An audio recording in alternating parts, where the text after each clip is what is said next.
ହେଇଗଲା ବେସନ ଛାଣୁଛି ଛାଣୁଛି ତାର ଅଦା ରସୁଣ ଛେଚି ଦେବା ପୁରା ଏପଟେ ଅଦା ରସୁଣ ମୁଁ ଛେଚି ଦେଇଛି ଆଉ ଛେଚିକି ମସଲା କରୁଛି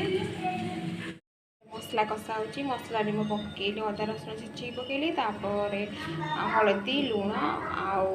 ଖାଲି ଚିକେନ୍ ମସଲା ପକେଇଛି ଆଉ କେଉଁ ମସଲା ପକେଇନି ଅଳ୍ପ ମସଲା ପକେଇ କରୁଛି ଆଉ ଚାଲିଛି କଷା ମସଲା କଷା ଚାଲିଛି ତାପରେ ଏବେ ଟମାଟର ପକେଇ ଦେଉଛି ଟମାଟର ଟିକେ କଷି ହେଇଯିବ ଟିକେ ବେସନ ପକେଇଦେବା ବେସନ ଛାଣି ରଖିଥିଲି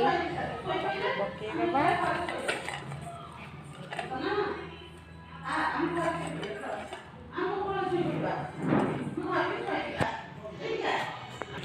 ଆଉ ଅଳ୍ପ ସମୟରେ ବେସନ ତରକାରୀ ପୁରା ରେଡ଼ି ହେଇଯିବ ଆମର ବେସନ ତରକାରୀ ପୁରା ରେଡ଼ି ହେଇଗଲା ଟିକେ ଗରମ ମସଲା ପକେଇକି ରେଡ଼ି